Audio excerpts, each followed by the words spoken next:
Hallo zu einer neuen Episode. In dieser Woche nehmen wir euch mit in den zweitgrößten Canyon von Nordamerika. Wir erkunden ein paar Wanderwege und ziehen wieder das kalte Wetter mit uns mit.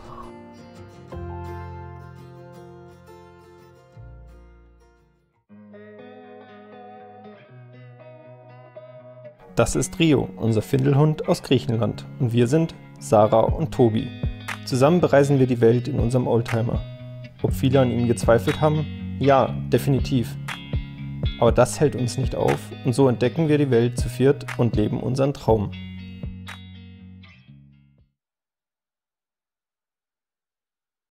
Hallo zu einer neuen Woche. Heute sind wir auf dem Weg zum zweitgrößten Canyon der USA. Und wenn man sich hier so die Gegend anschaut, dann kann man sich das nicht vorstellen, dass hier jetzt irgendwo gleich ein Canyon erscheinen soll. Gefühlt ist hier außer der Stadt, wo wir heute Nacht waren, weit und breit nichts. Wirklich gar nichts. Also alles trocken. Ja, ich weiß nicht, es sind Wälder. Ich weiß nicht, was für Felder. Oder sind es Wiesen? Was meinst du? Ich glaube Wiesen, ja. Ja, Wiesen wahrscheinlich eher. Und eigentlich nichts, soweit das Auge reicht. Aber ja, wie viele Meilen sind es noch? 12. Noch 12 Meilen und dann soll es ändern. Wir sind super gespannt und freuen uns.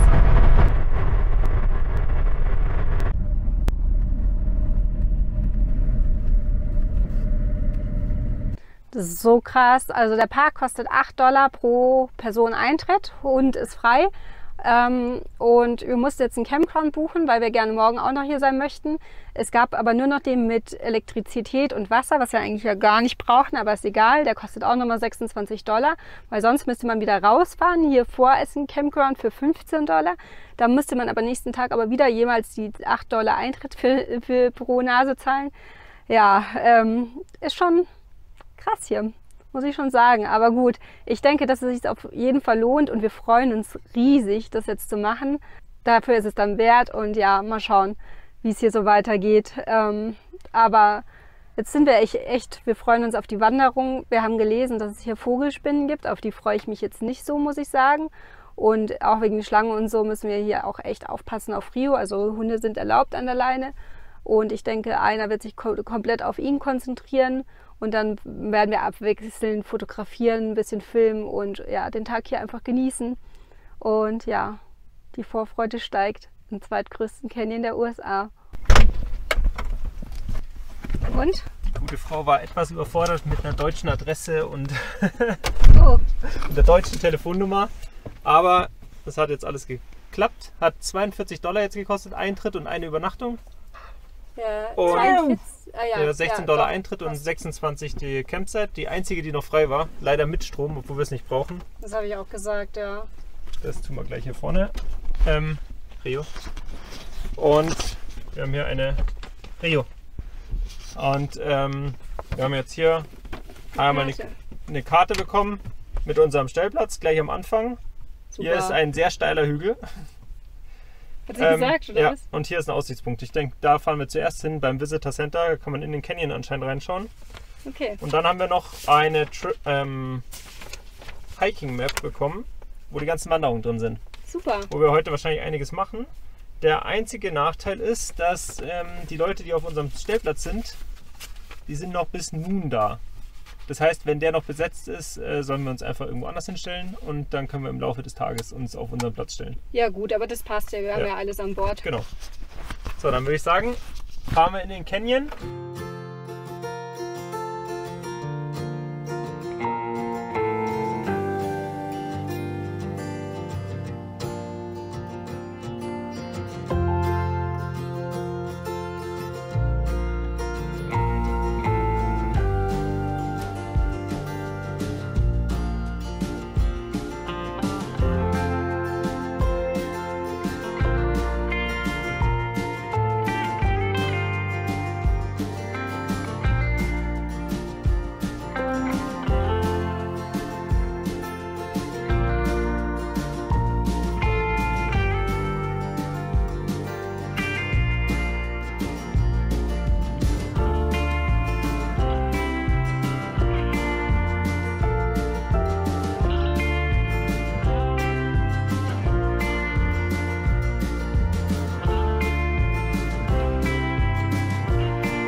jetzt geht's ans Planen, was wir hier so machen. Difficult. Das machen wir nicht. Difficult, oh. Aber kurz. So. Also wir haben jetzt entschieden, da wir unmöglich heute alles schaffen können, was wir gerne sehen würden, dass wir einmal diesen Cliffside Trail machen. Der ist mittlere Schwierigkeit und circa 2 Stunden. 2,9 Meilen One-Way, das sind so 3,2... Ja, 4,6. 4,5 Kilometer. 4,5 Kilometer. Und dann machen wir eine kurze Pause und fahren weiter zum nächsten Parkplatz, wo dieser Sunflower Trail ist. Der ist nämlich einfach und nur eine Stunde mit ca. 2 Kilometern. Aber den langen Weg gehen wir nicht von Anfang an. Achso, ja, wir fahren erstmal zu dem Parkplatz und machen es von der anderen Seite sozusagen, wenn es funktioniert, wie wir uns das vorstellen, weil wir eben diese Höhlen sehen möchten. Das bedeutet, wir parken zuerst hier und werden hier den Weg laufen. Also hier müssten die Höhlen circa sein. Also hier circa. Und dann fahren wir hier hoch und parken hier und machen hier diesen Sunflower Trail, den einfachen. Und morgen? Morgen haben wir jetzt nur entschieden, dass wir auf jeden Fall diesen Lighthouse Trail machen, weil das der bekannteste Weg hier ist, für den es steht. Und da ist so ein einzelner roter Felsen, glaube ich. Den wollen wir unbedingt machen, aber morgen ganz früh.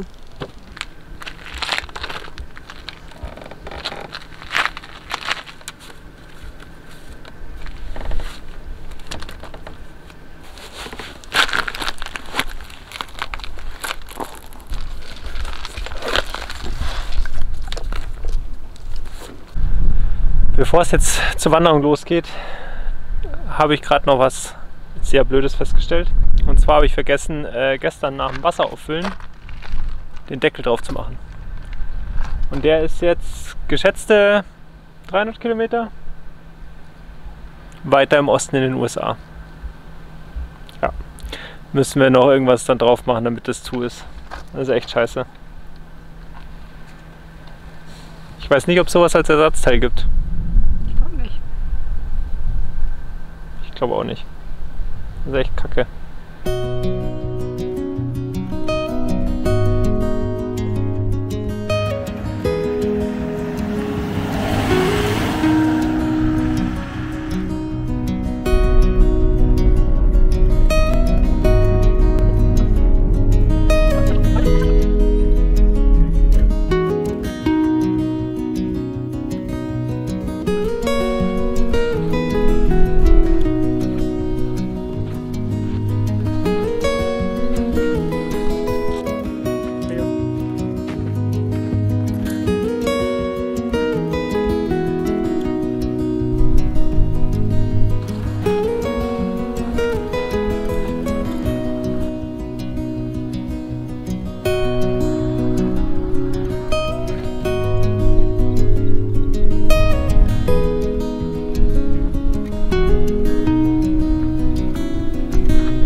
Wir sind jetzt gerade den Wanderweg Cliffside gegangen und hier gibt es die Höhle, die man gerade gesehen hat, mit einem richtig tollen Ausblick.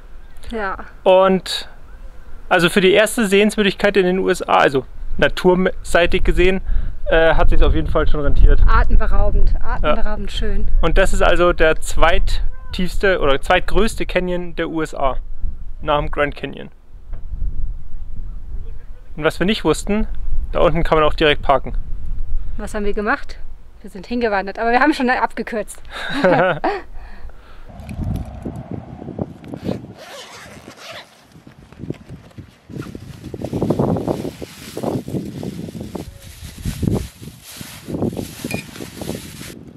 Rio, schon mal her. Rio?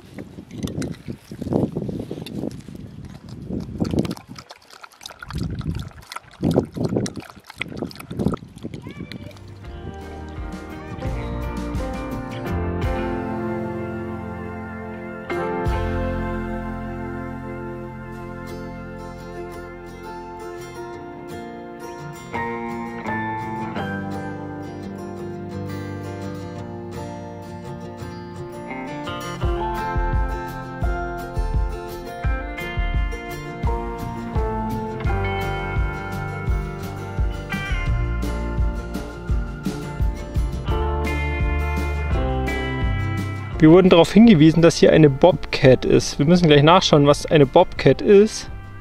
Für uns war es einfach eine Katze, aber es scheint eine spezielle Katze hier zu sein, die da vorne sitzt. Und wir haben natürlich kein Teleobjektiv dabei.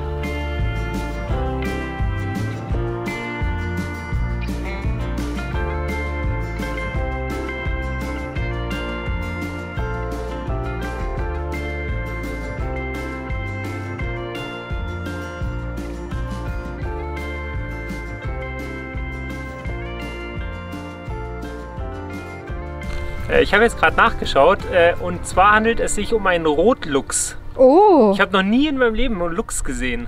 Ich Ach, dachte cool. vor allem, dass sie größer sind. Aber die werden auch bis zu 18 Kilo. Also ich glaube, das war ein ganz kleiner Junge. Aber geil. richtig cool. Und es ist mitten auf dem Campingplatz hier. Und die werden so schwer wie Rio. Ja. Das war wirklich ein kleiner auf gut Deutsch. Ach, cool. Aber trotzdem, richtig cool. Vor allem jetzt am helllichten Tag, gell? Ja. Nicht mal in der Dämmerung. Ja, wir gehen heute Abend dann nochmal raus. Bei uns neben dem Campground gibt es einen Wildlife-Beobachtungspunkt. Und ja, mal schauen, was wir da sehen. Ob Keine wir Ahnung, was sehen. ob man überhaupt was sieht.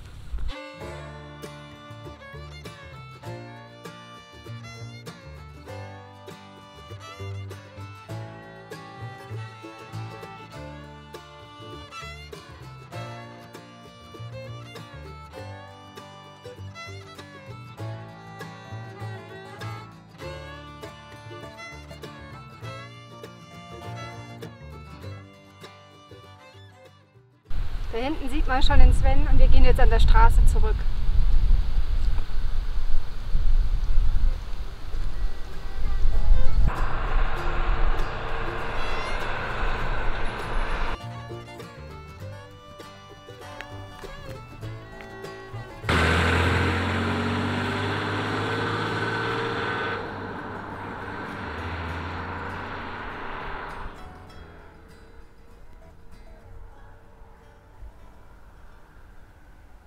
Nach einem langen Tag bereite ich jetzt Abendessen zu, bevor wir dann nachher nochmal auf diese, ja, wie heißt das denn?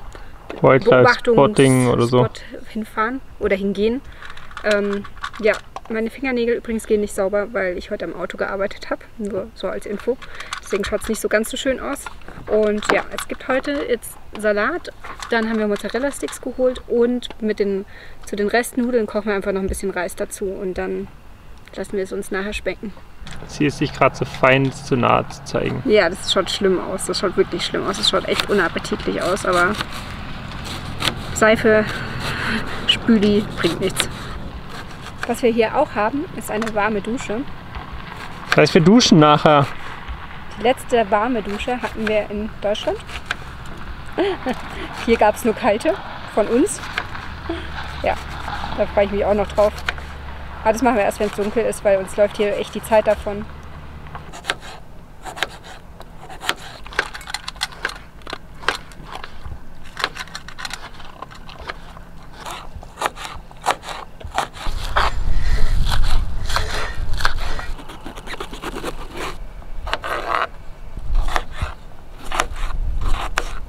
Und jetzt machen wir es uns einfach.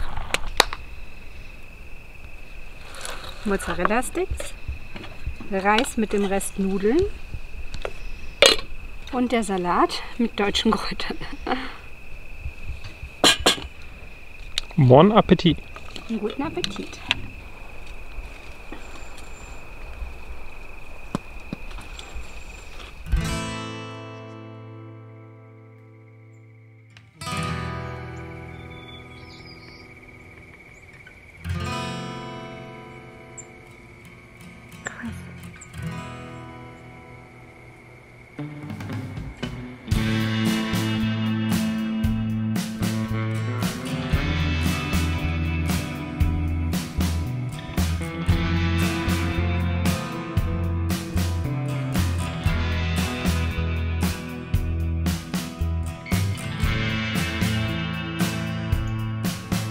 Und sind wir erfolgreich bei der Tierbeobachtung?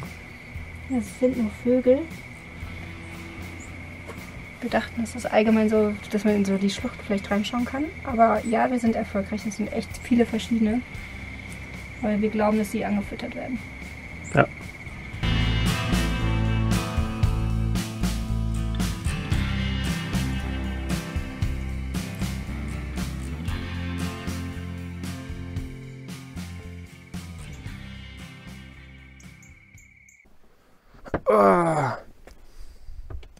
Man kann sich gar nicht vorstellen, aber gestern ist die Sarah hier noch im T-Shirt rumgelaufen, weil wir an die 20 Grad hatten. Und heute Morgen, also ab jetzt, haben wir eine Kaltwetterfront hier im ganzen Norden Texas, Arizona, wo wir halt hinwollen. Und heute ist der erste Tag und wir haben laut Handy gefühlte minus 4 Grad. Wenn mein Fingerabdruck funktionieren würde. Genau, zumindest laut Handy haben wir gefühlte minus 6 Grad, in echt 1 Grad. Und ist zwar jetzt für den Canyon, aber die nächsten Tage geht es nachts immer auf minus, ja, bis zu minus 6 Grad runter. Jetzt hoffen wir mal, dass es danach wieder wärmer wird. Aber bis jetzt schaut es nicht so aus. Also in der 10-Tages-Vorschau bleibt es ungefähr auf dem Niveau. Wir haben nur noch einstellige Temperaturen. Und ja, gehört jetzt auch dazu. Eine Sache brauche ich seitdem ich in Polen gestürzt bin für Wanderungen und so. Und zwar die Bandage. Ich bin mal gespannt, ob ich die irgendwann nicht mehr brauche. Aber ich spüre den Fuß noch immer. Deshalb ja, müssen wir da einfach mal schauen. Und ich muss jetzt auf jeden Fall, damit ich nicht nochmal umknick, tragen.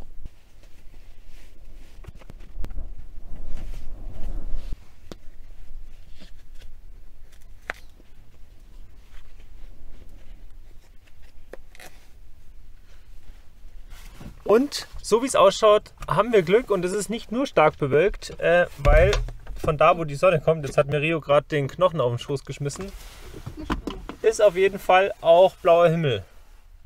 Für uns geht es jetzt die 2,2 Meilen zum Parkplatz vom Wanderweg und dann auf die Wanderung. Wir gehen jetzt los und bei der Ankunft haben wir schon 2 Rehe gesehen, die sind da vorne noch. Ich hoffe, man sieht sie gleich. Hier rechts ist es drin. Und jetzt rennt es weg.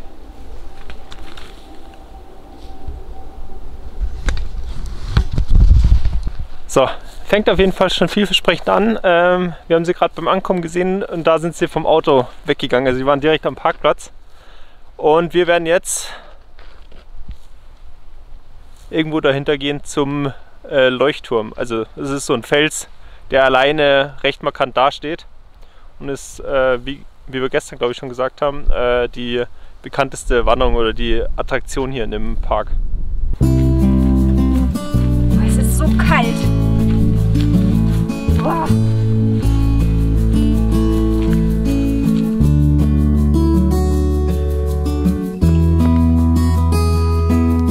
Oh, wow.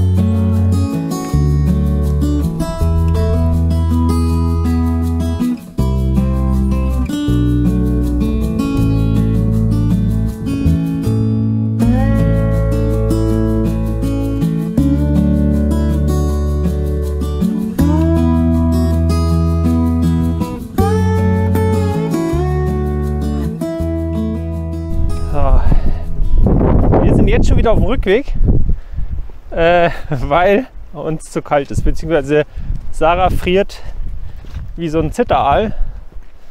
Und ja, deshalb gehen wir jetzt zum Auto zurück, ziehen unsere Winterjacken an und dann gehen wir wieder los.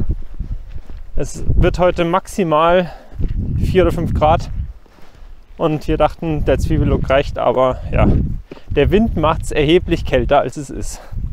Ich hatte im Kopf, dass es heute 17 Grad werden und ich dachte mir so, ja, dann wird es ja gleich warm, aber ich habe mich verschaut. So, mit der Winterjacke im Gepäck geht es jetzt weiter. Bei der Sarah sieht man ganz dezent, dass sie eingewickelt ist wie ein Schneemensch.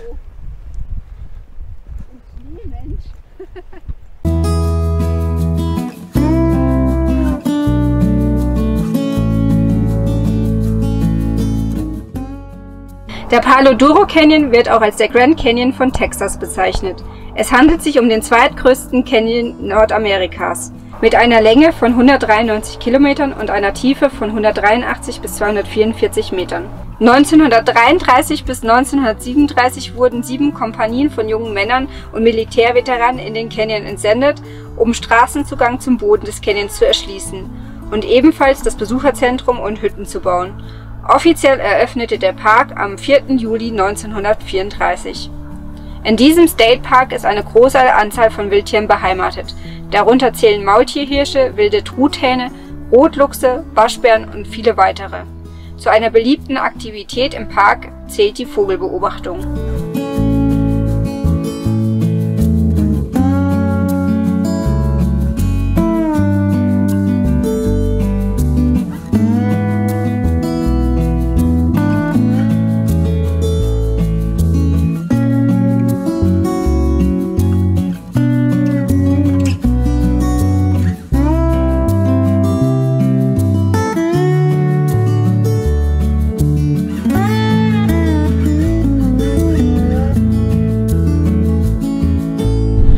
Eins muss ich sagen, so die Lufttemperatur geht eigentlich, also ich glaube heute soll es, keine Ahnung, 4, 5, 6 Grad werden, aber der Wind, der macht es so kalt und der geht halt direkt durch die Mütze durch.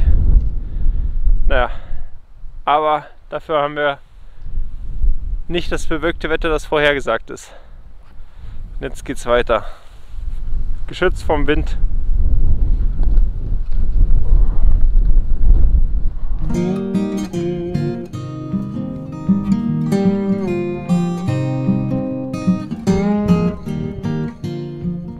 Und da freut sich einer. Oh mein Gott. Ja, er flippt aus. Eins muss man nämlich sagen, bei den Temperaturen blüht einer richtig auf. Wir vermuten ja wirklich, dass irgendeine Hunderasse drin ist, die den Winter liebt. Und viele haben schon gesagt, er ähnelt einem Husky. So vom Fell und so. Ja, er hat vergessen, dass er in Griechenland wohnt.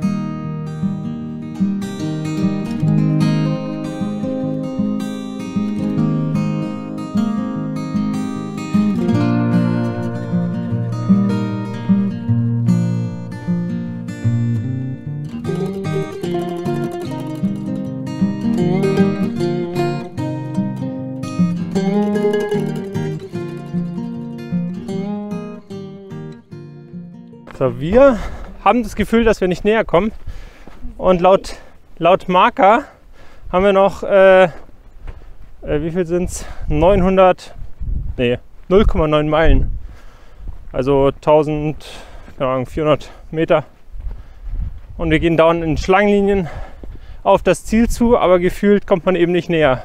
Ich glaube, sowas kennt jeder.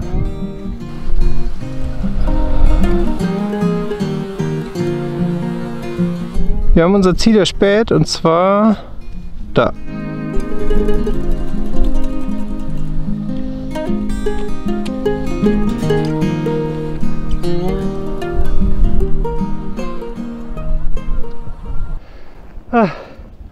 Und die Aussicht ist atemberaubend. Kann man, glaube ich, nicht anders sagen. Kommt auf der Kamera wahrscheinlich gar nicht so rüber. Wir haben natürlich den falschen Weg genommen. Gehen wir rechts rum. Hier, komm. Ah, und jetzt geht's zum Leuchtturm. Ah. Da hinten ist er schon. Man muss dazu sagen, nur die letzte 0,1 Meile, also 160 Meter, waren wirklich steil und über Geröll, ich denke mal alten Bachlauf klettern. Aber das reicht schon mit Winterklamotten. Hätte ich mal doch die andere Jacke angelassen. Oh ja.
Es ist so windig und bitterkalt. Deshalb drehen wir jetzt um. Also, wir sind ja am Ziel. Gehen zurück zum Parkplatz und ich denke mal, dann frühstücken wir erstmal und trinken heißen Tee. Wir sind jetzt unten wieder und sind auf dem Rückweg. Natürlich kommt jetzt die Sonne raus. Wäre auch oben schön gewesen, aber wir haben es jetzt ohne Sonne gemacht. Ist einfach so, gehört dazu.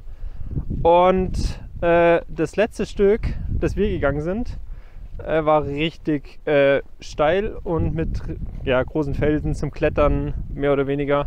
Also muss man echt aufpassen, wo man lang läuft. Jetzt unten, oben hat Rio noch mit dem Hund gespielt und die haben dann gesagt, es gab noch einen zweiten Weg, der außen rum führt und leichter ist. Naja, das nächste Mal wissen wir es.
Hier gibt es überall Schilder, dass man vor Springfluten sich in Acht nehmen muss. Und ich gehe mal davon aus, dass das dann die Zeit ist, wo hier auch das Flussbett, wo man jetzt gerade drin steht, voll mit Wasser ist. Weil sonst an dem anderen Schild stand drin, dass man im Sommer hier genug Wasser mitnehmen soll für die Wanderung, weil es extrem heiß wird. Aber hier, das schaut einfach, also die Landschaft ist einfach so cool und komplett anders wie das, was wir bis jetzt gesehen haben.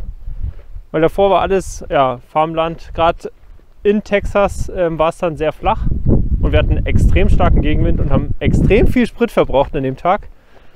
Aber ja, Rio hat leider selbst auf dem Rückweg noch sehr viel Energie. Und weil mit dem einen, den wir gerade kennengelernt haben und gesprochen haben, der meinte noch, die Temperatur ist für diese Jahreszeit hier sehr ungewöhnlich. Es ist eigentlich zu kalt. Es ist sonst wärmer. Also wir haben mal wieder die Kaltwetterfront mitgebracht. Wie soll es auch anders sein? Wenn, dann nehmen wir den Regen mit oder das kalte Wetter. So ist es. Naja, das sind jetzt so, was wir jetzt sehen, 2 Wochen. Weiter geht die Vorhersage nicht. Und danach soll es wieder wärmer werden, hoffen wir. Ja, davon gehen wir jetzt aus. Nach der Wanderung werden wir jetzt erstmal frühstücken. Das haben wir nämlich heute noch nicht gemacht. Nur Rio hatte sein Futter dabei. Es ist mittlerweile... Wir haben Kekse gegessen hinten. Ja, stimmt, wir haben Kekse gegessen. Mittlerweile haben wir, glaube ich, 12 Uhr oder so. Das heißt, wir werden jetzt unser Frühstück uns schmecken lassen, noch hier die Aussicht genießen, weil es einfach wunderschön ist, hier noch mit ein bisschen Blick auf den Canyon. Und nachher dann zum Camping-Shop fahren. Und dort versuchen, einen Deckel zu finden, der bei uns aus Wasser passt, damit da nichts reinkommt. Das ist im Moment mit Panzertape zugeklebt. Und ja, dann noch weiter Richtung einer Cadillac Range. Aber das sind, glaube ich, einfach sind so Cadillacs, alte Cadillacs, die im Boden aufgestellt sind. Ja, also von dem Bild, was ich gesehen habe. Ich weiß nicht, ob da sonst noch was ist. Nee, ich glaube nicht. Genau. Und dann werden wir heute auch schon wieder Texas verlassen. Also wir sind nur oben im Norden wirklich einmal quer rüber gefahren, bei der Route 66 mehr oder weniger. Und betreten New Mexico. Ich musste gerade überlegen, ob es Arizona schon ist, aber nee, New Mexico. Und ja, fahren dann weiter Richtung Albuquerque. Und zum Park hier zu sagen, also es ist echt super, super schön. Auf jeden Fall vorher reservieren. Das haben wir nicht gemacht. Das hatten wir nämlich nicht, genau. Ich glaube, das hatte ich schon erwähnt. Aber es lohnt sich definitiv und ja, eigentlich kann man hier gut 2-3 Tage, also wahrscheinlich, wenn man jeden Trail geht, kann man in 1-2 Wochen bleiben. Ja, aber für uns jetzt auf Dauer, jetzt ist Freitag, das heißt das Wochenende kommt. Wir hatten eh schon Probleme, jetzt den Platz für die Nacht zu bekommen. Und danach war auch keiner frei. Also ich weiß nicht, vielleicht ist jemand abgesprungen oder so. Aber sie hat gemeint, es gibt noch einen für eine Nacht. Ja, von dem her ist es jetzt eigentlich schön, dass wir es machen konnten, genießen konnten. Und ja. Genau. Nee, so wie Sarah sagt, es ist ein genialer Platz.